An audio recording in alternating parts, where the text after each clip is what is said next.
Assalamualaikum warahmatullahi wabarakatuh. Perkenalkan, kami dari kelompok 1 yang beranggotakan saya Pradita Putra Permana, Saya Liviana Negara Dewanta. Saya Ilyas Muhammad Hatami. Saya Yuliana Arum Fadilah. Saya Aura Hasna Fadia. Di sini kita akan mempersembahkan video tugas dengan materi energi dan dampaknya terhadap lingkungan yang diampu oleh Bapak Arifin Dimas, MPDI. Selamat menyaksikan. Sebelumnya kalian tahu nggak sih apa energi itu? Energi adalah suatu kemampuan untuk melakukan usaha atau kerja. Dalam fisika, energi dapat didefinisikan sebagai kapasitas suatu sistem untuk melakukan kerja pada sistem lain. Berikut beberapa karakteristik energi. Yang pertama, energi bersifat abstrak. Artinya, energi tidak dapat dilihat, tetapi energi dapat dirasakan berbagai manfaatnya. Yang kedua, energi sangat dibutuhkan dalam berbagai aktivitas, baik pada makhluk hidup maupun pada benda mati. Yang ketiga, hukum kekekalan energi. Energi tidak dapat diciptakan, energi tidak dapat dimusnahkan, tetapi energi dapat dirubah dalam bentuk energi lain. Yang keempat, satuan energi. Dalam sistem internasional, satuan energi adalah joule.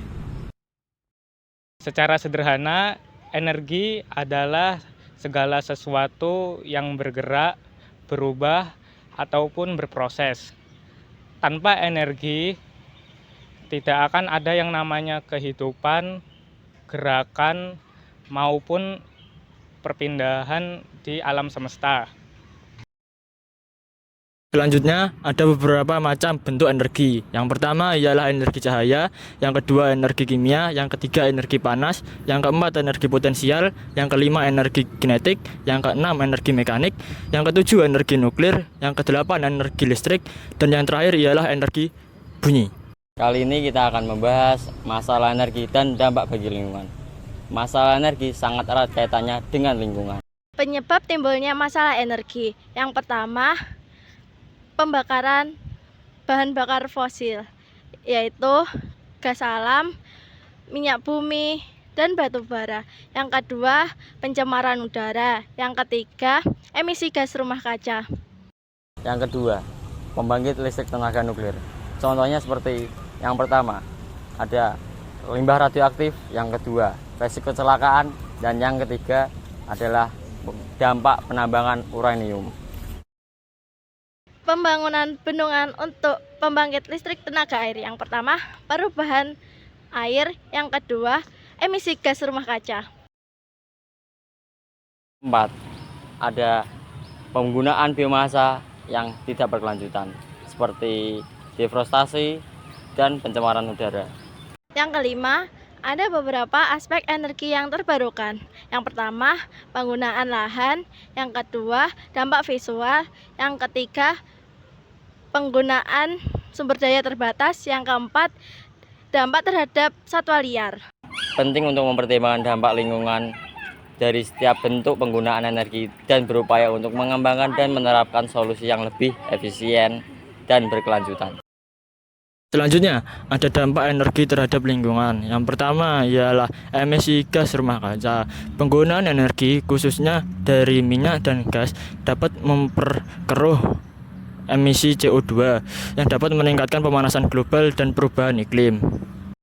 Produksi energi menyebabkan polusi udara, air, tanah, serta kerusakan ekosistem dan keanekaragaman hayati baik di air maupun di daratan. Dampak global dan lokal.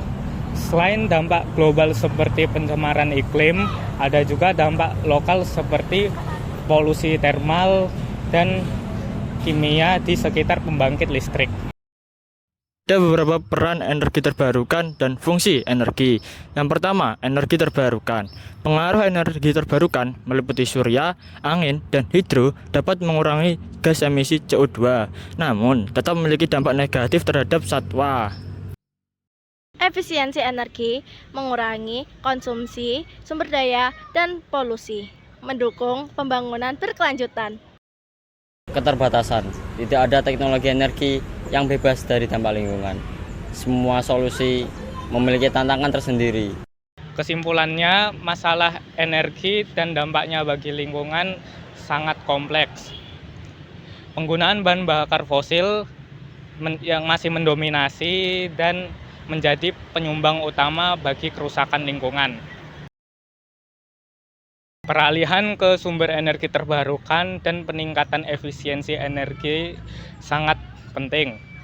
Namun, tetap perlu memperhatikan dampak lingkungan dari sumber energi. Pendekatan berkelanjutan dan kebijakan yang tepat sangat dibutuhkan untuk menanggulangi dampak negatif energi terhadap lingkungan. Berikut beberapa problem terkait dengan materi. Yang pertama, bagaimana cara mengurangi ketergantungan terhadap bahan bakar fosil yang berdampak pada kerusakan lingkungan? Apa tantangan utama penerapan energi terbarukan skala besar? Bagaimana mengelola limbah radioaktif dan memperkecil kecelakaan serius pada pembangkit listrik tenaga nuklir, serta mengatasi dampak lingkungan dari pertambangan uranium. Yang keempat, bagaimana kita dapat memenuhi energi dari pembangkit listrik tenaga air tanpa merusak sungai dan daratan? Bagaimana cara memastikan bahwa penggunaan biomasa dilakukan secara berkelanjutan tanpa menimbulkan pencemaran udara? Yang keenam, bagaimana cara dan strategi yang paling efektif untuk meningkatkan efisiensi energi untuk mengurangi sumber daya dan polusi? Bagaimana kebijakan energi bisa ramah lingkungan dan berkelanjutan?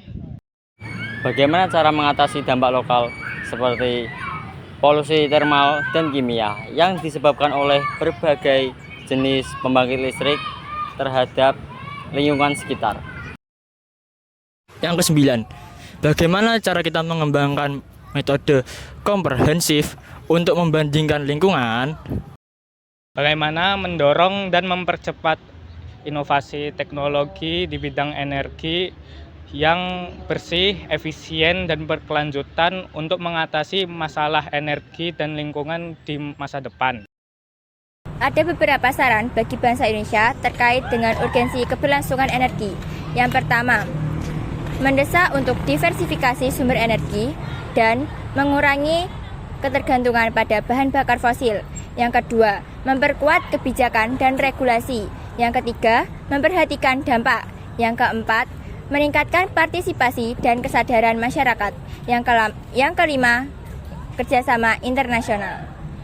Dengan mengambil langkah-langkah yang strategis dan komprehensif ini, Indonesia dapat bergerak menuju ke sistem energi yang lebih berkelanjutan, mengurangi dampak negatif terhadap lingkungan, dan mengamankan persediaan energi untuk generasi yang mendatang.